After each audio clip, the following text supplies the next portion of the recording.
যে ভিডিওটা আপনারা দেখলেন সেটি বাংলাদেশের জাবির হোটেলে, অর্থাৎ বাংলাদেশের একটি হোটেল যেখানে জীবন্ত 25 জন মানুষকে পুড়িয়ে মারা হয়েছে।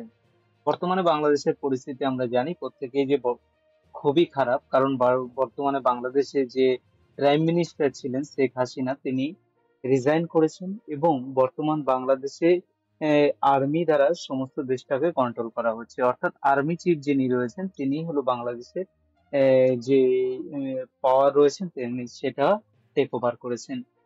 তো কি হয়েছে এই কাহিনী, কেন বা 25 জন মানুষকে কারা পুড়িয়ে মারলো, কারা এই মানুষজন, এবং এই হোটেলটি বা কেন অ্যাটাক করা হলো, সমস্ত কিছু আজকের ভিডিওতে কিন্তু আমরা আলোচনা করব। নমস্কার, আমি Shubho, welcome to our channel Bengal affair.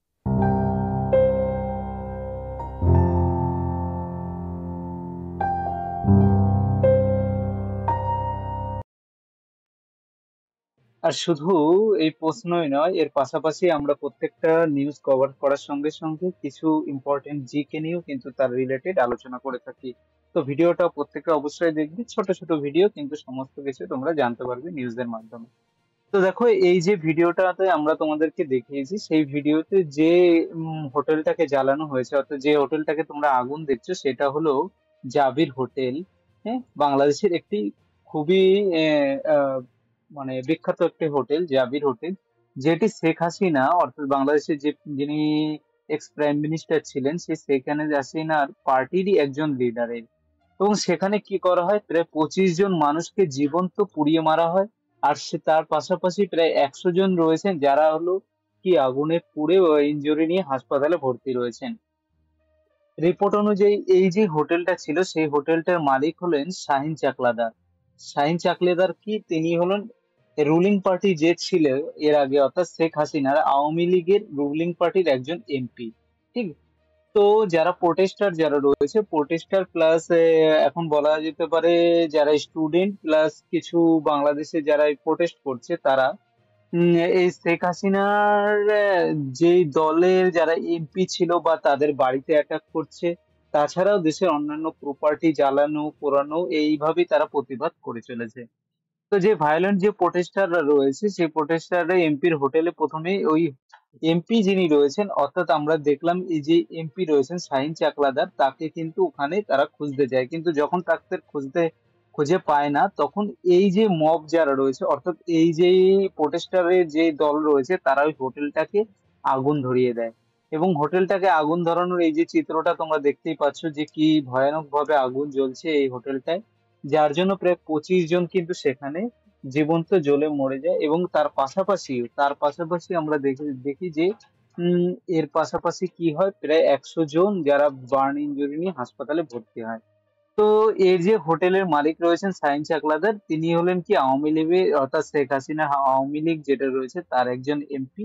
এবং এই শুধু এমপি নয়, এমপি ছাড়াও যে মানে তিনি হলেন ওখানকার জেনারেল সেক্রেটারি ছিলেন। অর্থাৎ শাহিন চাকলাদার কি রয়েছেন, যশোর ডিস্ট্রিক্ট যেটা রয়েছে আওয়ামী লীগের যশোর ডিস্ট্রিক্টের, তিনি ছিলেন কি জেনারেল সেক্রেটারি। ঠিক আছে, জিএস ছিলেন সেখানে। ডেপুটি কমিশনার আবরারুল ইসলাম তিনি কনফার্ম করেছেন যে এই হোটেলটাকে কি ভায়োলেন্ট প্রোটেস্টার যারা রয়েছে, অর্থাৎ যারা প্রোটেস্ট করছে, তারা গিয়ে তাদের গিয়ে কি করে সেখানে আগুন জ্বালিয়ে দেয় এবং ধরিয়ে দেয়, যেটা ঢাকা ট্রাইব্যুনের রিপোর্ট অনুযায়ী আমরা তোমাদেরকে এটা কভার করছি। তো এর পাশাপাশি কি করা হয়, যেই রিপোর্ট অনুযায়ী কি বলা হয়েছে যে এই যে ইউথ, মানে প্রচুর পরিমাণে যুবক এবং কিছু স্টুডেন্ট, তারাই কিন্তু ইনিশিয়াল রিপোর্ট অনুযায়ী তারা কিন্তু এখানে জ্বলে এখানে মারা গেছেন। অর্থাৎ কি অনেক স্টুডেন্ট রয়েছেন এবং কিছু যুবক সেখানে জ্বলে মারা যায়। প্রায় 150 জন প্রায় উম মবস্টার যারা রয়েছে, অর্থাৎ যারা 150 জন মতন প্রোটেস্টার, তারা কি করে ওই জাবির হোটেলে গিয়ে অ্যাটাক করে এবং সেখানে জ্বালিয়ে দেয়। শাহিন চাকলাদারকে তারা খুঁজে পায়নি, এই কারণে কি করে তারা হোটেলটাকে জ্বালিয়ে দেয়। এবং হোটেলটা যখন সেখানে জ্বালানো হয়, সঙ্গে সঙ্গে তারা স্লোগান যেটা দিতে থাকে সেটা হলো যে এই শেখ হাসিনার যে রেজিগনেশন রয়েছে, সেই রেজিগনেশন যেটা করেছে তার হলো কি সেলিব্রেট করাবার জন্য, যে রেজিগনেশনটাকে সেলিব্রেট করবার জন্যই প্রোটেস্টাররা স্লোগান দিতে দিতে কিন্তু যায় এবং সেখানে আগুন জ্বালিয়ে দেওয়া হয়। এছাড়াও কিন্তু রিপোর্ট অনুযায়ী দেখা যাচ্ছে যে আওয়ামী লীগ অর্থাৎ শেখ হাসিনার যে দল রয়েছে তাদের অনেক নেতাদের বাড়িতে, প্রায় 3 বা তার অধিক বাড়িতে, যেমন নেতাদের বাড়িতে, ঠিক আছে, সেখানে কিন্তু আগুন জ্বালানো হয়েছে এবং সেখানে কি করা হয়েছে, সেখানে অ্যাটাক করেছে, যেমন শার্শা, বেনাপোল এইসব এরিয়া জুড়ে। আর এর পাশাপাশি ইন্ডিয়া থেকে যে সমস্ত ট্রেন গুলো বাংলাদেশের উদ্দেশ্যে চলতো, অর্থাৎ মৈত্রী, যেমন আমাদের রয়েছে, এই ট্রেন গুলোকে কিন্তু বর্তমানে বাতিল করা হয়েছে। আর এর পাশাপাশি এয়ার ইন্ডিয়া যেই এয়ার ইন্ডিয়ার যেই ফ্লাইট গুলো ছিল, সেই ফ্লাইট গুলোকে, যেগুলো উড়ান ওঠানোর কথা, সেগুলোকে কিন্তু সমস্ত কিছু এখানে ক্যান্সেল করা হয়েছে। তো আজকে আমরা যে এটা দেখলাম সেটা রিলেটেড আমরা একটু জিকে বা কারেন্ট অ্যাফেয়ার্স জেনে নিই। এর আগেও আমরা নিউজ কভার করেছি। আমরা কি জানবো, আমরা জানি যে বাংলাদেশ কি হয়েছে। বাংলাদেশের যদি আমরা দেখি, বাংলাদেশের রাজধানী কি রয়েছে, রাজধানী যদি বলো তোমরা, রাজধানী হলো ঢাকা। আমরা কি জানি, এর রাজধানী হলো ঢাকা। হ্যাঁ। আর এখানে যে কারেন্সি রয়েছে, কারেন্সিটা আমরা কি জানি, কারেন্সি হলো আমাদের টাকা, তাই তো? মুদ্রা কি, মুদ্রা হলো টাকা। এই দুটো মনে রাখবে।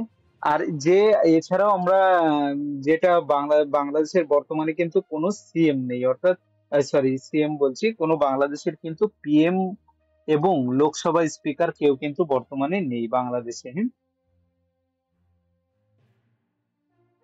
কারণ বাংলাদেশের যিনি বর্তমান প্রাইম মিনিস্টার ছিলেন, তিনি তো আমরা দেখেছি যে তিনি রিজাইন করেছেন। এছাড়াও তোমাদেরকে আরো যেগুলো ইম্পর্টেন্ট সেটা মনে রাখবে, বাংলাদেশের যে অ্যানথেম যেটা রয়েছে, অ্যানথেমটা কি রয়েছে, আমার সোনার বাংলা, আমরা এটা জানি। এটাও কি রয়েছে, আমার সোনার বাংলা। অর্থাৎ এটাও কার দ্বারা লেখা, এটাও কিন্তু রবীন্দ্রনাথ ঠাকুরের দ্বারা লেখা। আর রবীন্দ্রনাথ ঠাকুরের দ্বারা লেখা দুটো দেশেই কিন্তু, আমাদের দেশে জনগণ মন নায়ক এবং বাংলাদেশে আমার সোনার বাংলা, দুটোই রবীন্দ্রনাথ ঠাকুরের লেখা এবং দুটোই দুই দেশের কিন্তু জাতীয় সঙ্গীত। এটা তোমরা মনে রাখবে। আর ওখানকার স্লোগান হলো কি, স্লোগান হলো জয় বাংলা। এছাড়া তোমাদেরকে ইম্পর্টেন্ট যেটা মনে রাখতে হবে, বাংলাদেশের যে অফিসিয়াল ল্যাঙ্গুয়েজ, সেটা কি, অফিসিয়াল ল্যাঙ্গুয়েজ কিন্তু বাংলা, ঠিক আছে। আমাদের যেমন অফিসিয়াল ল্যাঙ্গুয়েজ ইংলিশ, সেখানে বাংলাদেশের এটা হলো বাংলা। এবং এছাড়া হলো ফরেন ল্যাঙ্গুয়েজ যেটা রিকগনাইজ করা হয়, সেটা হলো আমাদের বাংলাদেশের হলো ইংলিশ, ঠিক আছে। আর বাংলাদেশে প্রায় 99% কিন্তু যারা রয়েছেন তারা হলো বাঙালি এবং 1% আদার রয়েছে, ঠিক আছে। এবং 91% বাংলাদেশে হলো যারা রয়েছে তারা হলো ইসলাম ধর্মাবলম্বী, অর্থাৎ মুসলিম। এবং 7.95 অর্থাৎ প্রায় 8% হলো রয়েছে হিন্দু, ঠিক আছে, হিন্দু। আর 0.61% রয়েছে বুদ্ধিস্ট আর খ্রিস্টান এবং আদার্স রয়েছে, ঠিক আছে। এছাড়া তোমরা মনে রাখবে, বাংলাদেশের যে প্রেসিডেন্ট রয়েছে, প্রেসিডেন্ট কি, তোমাদেরকে এগুলো কি এক্সাম, যেহেতু বাংলাদেশ একটা খুব ট্রেন্ডিং টপিক এখন বর্তমানে, এগুলো এক্সামে আসার জন্য খুবই একটা। বাংলাদেশের যে প্রেসিডেন্ট রয়েছে, সে কি রয়েছে, মোহাম্মদ কি শাহাবুদ্দিন, ঠিক আছে, মনে রাখবে কি, সেটা হলো মোহাম্মদ শাহাবুদ্দিন। হুম।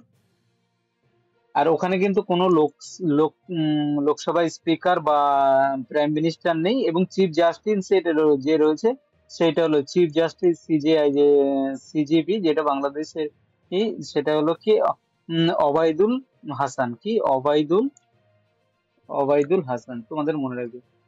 এর পাশাপাশি তোমাদেরকে যেটা মনে রাখতে হবে, প্রায় 4096 কিলোমিটার স্কোয়ার, মানে কিলোমিটার, এত এলাকা জুড়েই কিন্তু প্রায় আমাদের কি বাংলাদেশের সঙ্গে ইন্ডিয়ার বর্ডার শেয়ার করেছে।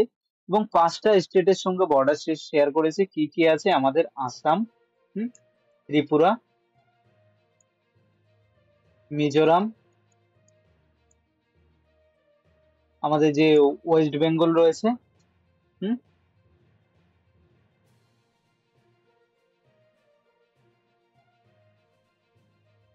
ওয়েস্ট বেঙ্গল, ঠিক আছে। এগুলো আমরা তোমাদেরকে দেখেছি।